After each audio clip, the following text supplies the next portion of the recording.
जी बच्चों अस्सलाम वालेकुम। बेटा जो आज का हमारा आर्टिकल है वो है डैम्प्ड इलेक्ट्रोमैग्नेटिक ऑक्सीलेशंस।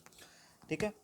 ये वर्ड जो डैम्प्ड है, इस वर्ड को आप बहुत अच्छी तरह से समझ चुके होंगे क्योंकि मैं आपको बता चुका हूँ पहले भी इसके बारे में। रुकावट को कहते हैं, इलेक्ट्रोमैग्नेटिक का भी आपको पता है, ऑक्सीलेशंस का भी पता है। अब ये जो डैम्प्ड इलेक्ट्रोमैग्नेटिक ऑक्सीलेशंस है ना, ये हमने किसी ऐसे सर्किट में डेवलप करनी है जहाँ पे एनर्जी की यूटिलाइजेशन भी हो रही हो किसी ना किसी तरह से। तो आपने पहले सी एल सर्किट पढ़ा था, एल सी।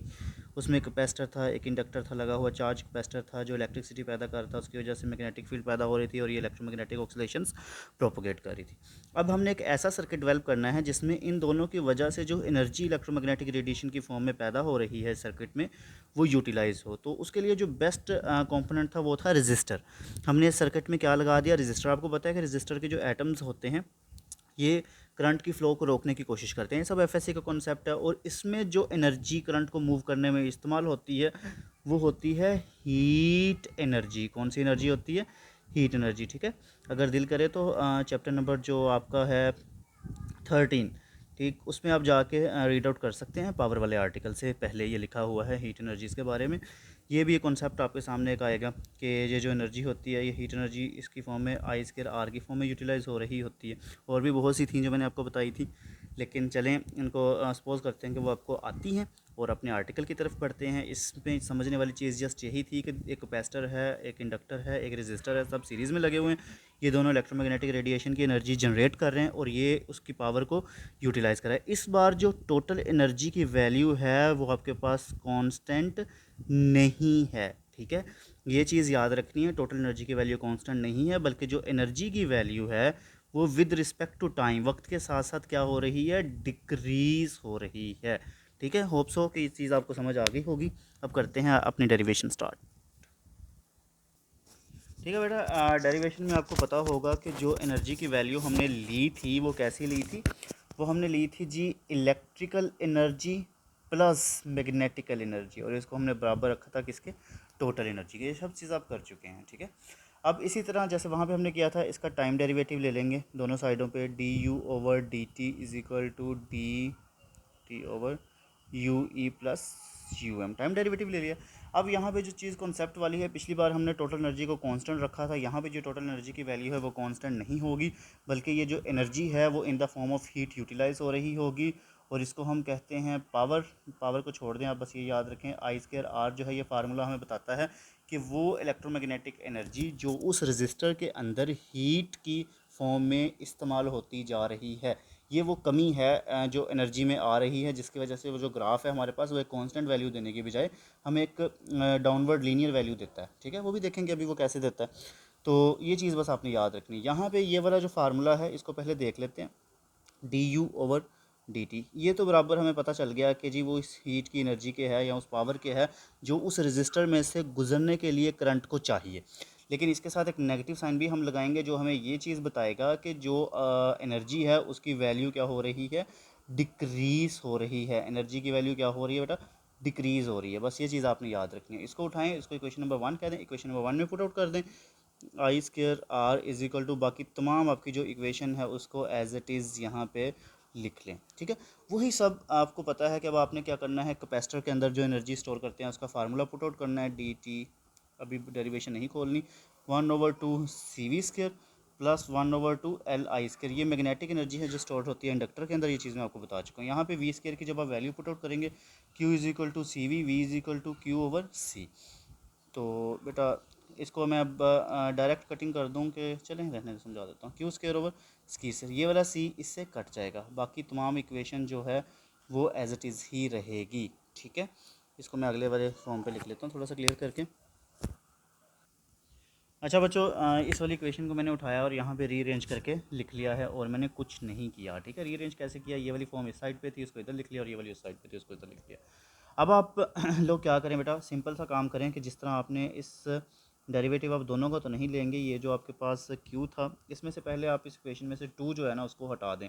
मतलब इस इक्वेशन को टू के साथ मल्टीप्लाई कर दें सारी को। ये वाली साइड भी टू से मल्टीप्लाई हो जाएगी, 1/2 Q square C plus 2 into 1/2 L I square. ठीक है, जस्ट आपने इस साइड को मल्टीप्लाई करना है तो ये वाली कट जाएगी।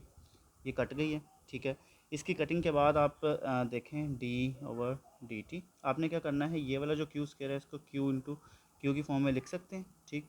c प्लस यहाँ पे जो आई स्क्वायर है li, इसको आप i इंटू आई की फॉर्म में भी लिख सकते हैं, is equal to minus I square R. बाकी आपने इस साइड पे कुछ नहीं किया, उसको एज इट इज़ ही आप चला रहे हैं, ठीक। अब आप ये जो डेरिवेशन है इसको अंदर अप्लाई कर दें। जब आप इस डेरिवेशन को अंदर अप्लाई करेंगे तो q/c एक कांस्टेंट के तौर पे बिहेव करेगा और इसकी डेरिवेशन हो रही होगी टाइम के हिसाब से।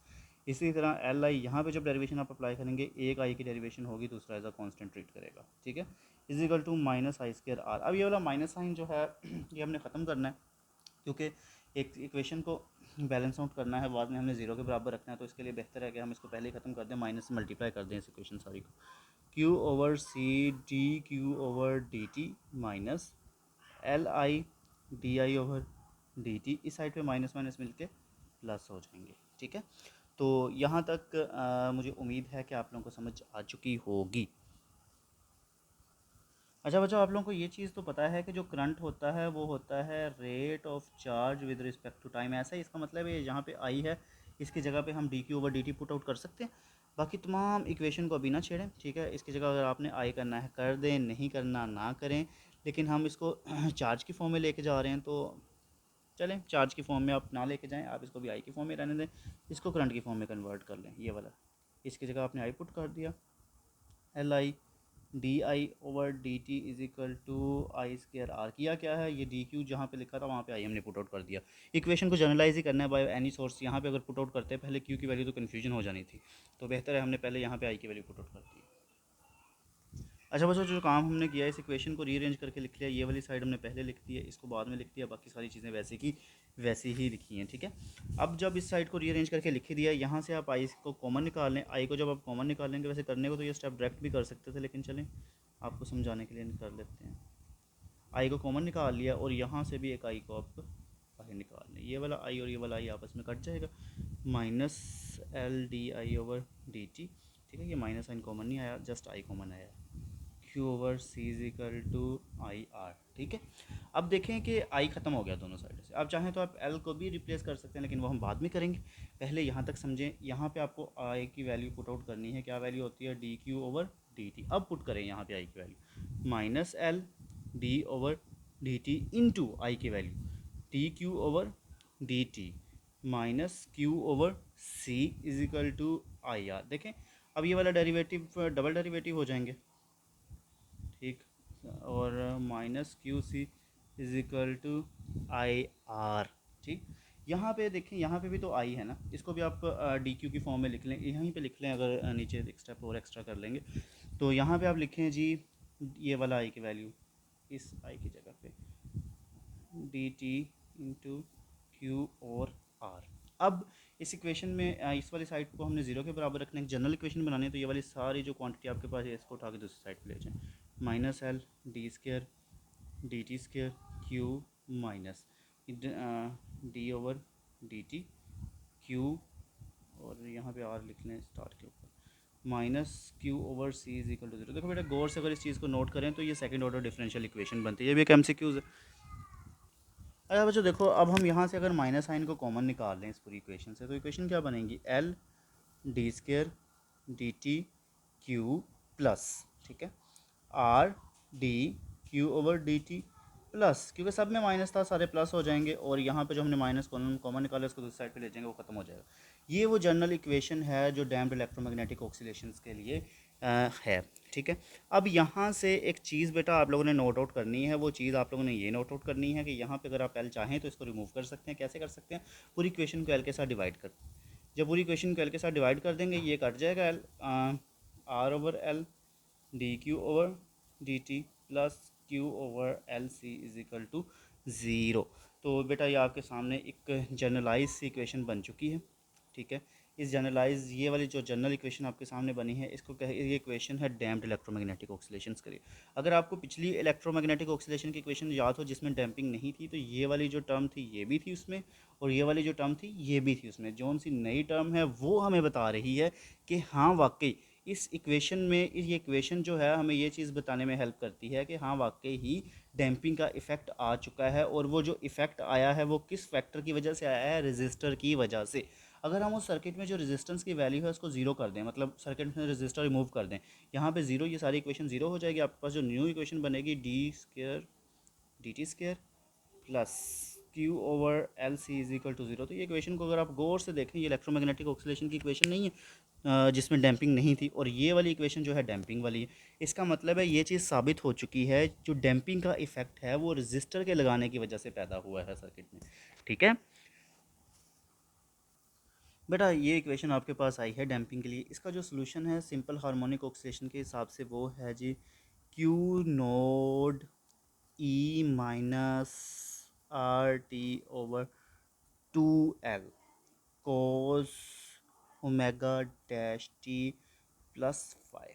ठीक है, ये इसका सोल्यूशन है, ये वाला जो सोल्यूशन है ये इक्वेशन, ये इस इक्वेशन का हमारे पास, let's suppose this is equation number two, ये जो इक्वेशन है इसका सोल्यूशन ये वाला है। ठीक है, अब अगर हम इसका ये पुट आउट करेंगे तो ये इक्वेशन का सोल्यूशन हमारे पास आ जाएगा, लेकिन इस डेरिवेशन में इस सोल्यूशन को पुट आउट करने की ज़रूरत नहीं है। उन्होंने हमें डायरेक्ट एचआर के वालों ने भी बताया कि जो हमारे पास, अगर आप इसका सोल्यूशन फिर भी देखना चाहें तो बेटा वेव एंड ऑक्सीलेशन के कोर्स में आपने एक आर्टिकल पढ़ा था फोर्स्ड डैम्पिंग में, वहाँ पे जाके इसको हम पुट आउट करते हैं, ऐसी ही इक्वेशन हमारे पास एक आती है। ठीक है, वो इक्वेशन थी कुछ D square X D T square plus B over M D X over D T plus K over M into X is equal to zero. वो इक्वेशन कुछ ये वाली इक्वेशन थी। ठीक, इस इक्वेशन का हमने सोल्यूशन फाइंड आउट किया हुआ था एक्स के हिसाब से, वहाँ पे जस्ट एक्स था, X is equal to X naught E minus R T over two L cos omega T plus five. ये वाली चीज़ पुट आउट करके हमने किया। आप लोग जाइएगा उस कोर्स को एक बार रिवाइज आउट कर लीजिएगा, आपको इसके सोल्यूशन की समझ आ जाएगी, लेकिन सोल्यूशन हमारा सिलेबस का पार्ट नहीं है इस कोर्स का।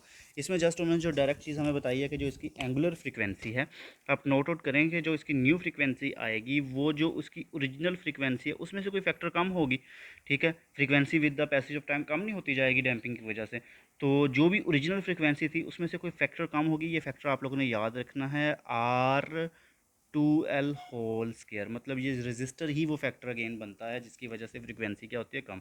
लेट्स सपोज कि यहाँ पे भी रेजिस्टेंस की वैल्यू हम वो जीरो पुट करते हैं तो ये वाला सारा फैक्टर जीरो हो जाएगा, ओमेगा स्केयर बच जाएगा। ठीक है, हमने सपोज किया है, सिर्फ लेट किया है ये, और जो आपके पास डैम्पिंग की फ्रीक्वेंसी है वो ओरिजिनल फ्रीक्वेंसी के बराबर आ जाएगी। इसका मतलब है वो तो फिर सेम सेम रह जाएगा, डैम्पिंग हो ही नहीं रही, हमारा आर्टिकल पढ़ने का मकसद ही डेड हो गया।